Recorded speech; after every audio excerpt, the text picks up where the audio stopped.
ഏകീകൃത കുർബാന നടപ്പാക്കണമെന്നാവശ്യപ്പെട്ട് എറണാകുളം ബിഷപ്പ് ഹൌസിന് മുന്നിൽ പ്രതിഷേധവുമായി വിശ്വാസികൾ. സിറോ മലബാർ സഭയിലെ ഔദ്യോഗിക വിഭാഗമാണ് പ്രതിഷേധിക്കുന്നത്. മാർപ്പാപ്പയുടെ നിർദ്ദേശം അംഗീകരിക്കാത്ത ബോസ്കോ പുത്തൂർ അഡ്മിനിസ്ട്രേറ്റർ സ്ഥാനത്ത് നിന്ന് പിന്മാറണമെന്നാണ് ആവശ്യം. സമാധാന അന്തരീക്ഷം ഉണ്ടാകുന്നതുവരെ Ernakulam Saint Mary's cathedral basilica തുറക്കില്ലെന്ന് അഡ്മിനിസ്ട്രേറ്റർ അറിയിച്ചതിന് പിന്നാലെയാണ് പ്രതിഷേധം. 21-ാം തീയതി പബ്ലിഷ് ചെയ്ത സർക്കുലർ, ഒപ്പിട്ട സർക്കുലർ എന്തുകൊണ്ട് ഇന്നലെ വൈകുന്നേരം പുറത്തിറങ്ങി? രണ്ട് ദിവസം എന്തിനും ഒരു പൂഴ്ത്തിവെച്ചു. സിറിൽ പിതാവ് പോകുന്ന സമയം വരെ ഈ സർക്കുലർ പുറത്തുവിട്ടില്ല. സിറിൽ പിതാവ് പോയതിനു ശേഷം വൈകുന്നേരം പുറത്തുവിട്ടു. അതെന്തിനു വേണ്ടി? ആളുകളെ ഇത്തരത്തിൽ മണ്ടന്മാരാക്കുന്ന എന്തിനു വേണ്ടി? അപ്പോൾ ഇതിന്റെ പിന്നിൽ വ്യക്തമായ അജണ്ടകളുണ്ട്. ഇവിടുത്തെ ബോസ്കോ പുത്തൂർ പിതാവിനെ ഇമ്മീഡിയറ്റ് മാർപ്പാപ്പ എത്രയും വേഗം മാറ്റി സഭയെ അനുസരിക്കുന്ന പുതിയ അഡ്മിനിസ്ട്രേറ്ററെ, ഒരാൾക്ക് പോലും വഴങ്ങാത്തൊരു അഡ്മിനിസ്ട്രേറ്ററെ ഈ സഭ നന്നാക്കാൻ വേണ്ടി എത്രയും വേഗം ഇവിടെ നിയോഗിക്കണം എന്നുള്ളത് തന്നെയാണ് ഞങ്ങളുടെ ആവശ്യം. ഈ പറയുന്ന ഭൂതവേലി അച്ഛന് കുർബാന ചെല്ലാനുള്ള ഒരു സാഹചര്യം ഉണ്ടാക്കേണ്ടത് ഇവിടുത്തെ കൂരിയായും ഇവിടുത്തെ സിനഡുമാണ്.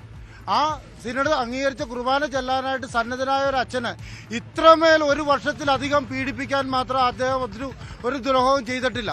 അദ്ദേഹത്തിനോട് കാണിക്കുന്ന ഈ അനീതിക്ക് ഈ പറയുന്ന കൂരിയ ഉത്തരവാദികളാണ്. ഇപ്പം ഞങ്ങളെ സംബന്ധിച്ച് ഞങ്ങളുടെ വേദന കേൾക്കാനായിട്ട് ആരുമില്ല. ഇപ്പം ഞങ്ങൾക്കുണ്ടായിരുന്ന വലിയ പിതാവ് രാജിവെച്ച് പോയി, ഞങ്ങൾക്കുണ്ടായിരുന്ന മുന്നത്തെ അഡ്മിനിസ്ട്രേറ്റർ രാജിവെച്ച് പോയി. ഇപ്പോൾ അഡ്മിനിസ്ട്രേറ്റർ തീർത്തും വിമതരുടെ പിടിയിൽ തന്നെയാണ്. ഇത് നിസ്സഹായരായിട്ട് നിൽക്കുന്ന ഞങ്ങളുടെ വേദനയായിട്ട് നിങ്ങൾ കണക്കാക്കുക. അല്ലാതെ ഞങ്ങൾക്ക് വേറെ ഒന്നും വേണ്ട. സിനഡ് അനുഭവിച്ച കുർബാന മാത്രമേ ഞങ്ങൾ ചോദിക്കുന്നുള്ളൂ. നവമി ദിനേശ് വാർത്തയുടെ വിവരങ്ങൾ പങ്കുവയ്ക്കും. നവമി, ഒരു സമവായത്തിനുള്ള സാധ്യത അകലെയാണല്ലേ? തീർച്ചയായും മാർപ്പാപ്പയുടെ തീരുമാനമനുസരിച്ച്, മാർപ്പാപ്പയുടെ ഉത്തരവ് അനുസരിച്ച് ഇന്ന് രാത്രിയുള്ള പാതിരാ കുർബാനയ്ക്ക് ഏകീകൃത കുർബാനയായി തന്നെ നടപ്പാക്കണമെന്നൊരു നിർദ്ദേശമായിരുന്നു നൽകിയത്. ഇതിന്റെ അടിസ്ഥാനത്തിൽ അത്തരത്തിൽ വിശ്വാസികൾക്ക് ആ ഒരു നിർദ്ദേശം അഡ്മിനിസ്ട്രേറ്റർ നൽകുകയും ചെയ്തു. ഇന്ന് എന്തായാലും സിറോ മലബാർ സഭ ബസിലിക്ക പള്ളിയുടെ കീഴിൽ എന്തായാലും ഇന്ന് ഏകീകൃത കുർബാന തന്നെ നടപ്പാക്കുമെന്നൊരു നിർദ്ദേശം നൽകിയിരുന്നു. ഇതിന്റെ അടിസ്ഥാനത്തിലായിരുന്നു വിശ്വാസികളും കാത്തിരുന്നത്. പക്ഷേ ഇന്ന് രാവിലെയോട് കൂടിയാണ് അഡ്മിനിസ്ട്രേറ്ററുടെ ഒരു വാർത്താക്കുറിപ്പ് വരുന്നത്. ഇതിന്റെ അടിസ്ഥാനത്തിൽ ഈ പള്ളിയിൽ ഒരു ശാന്ത അന്തരീക്ഷം നിലനിൽക്കണം, സമാധാന അന്തരീക്ഷം നിലനിൽക്കണം. അതുകൊണ്ട് ഇന്ന് ഏകീകൃത കുർബാന നടപ്പാക്കില്ല, പള്ളി അടഞ്ഞു തന്നെ കിടക്കുമെന്നൊരു വാർത്താക്കുറിപ്പാണ് നൽകിയത്. ഇതിന്റെ അടിസ്ഥാനത്തിലായിരുന്നു അല്പസമയത്തിന് മുൻപിൽ പള്ളിക്ക് മുന്നിലെത്തി വിശ്വാസികൾ പ്രതിഷേധിച്ചത്.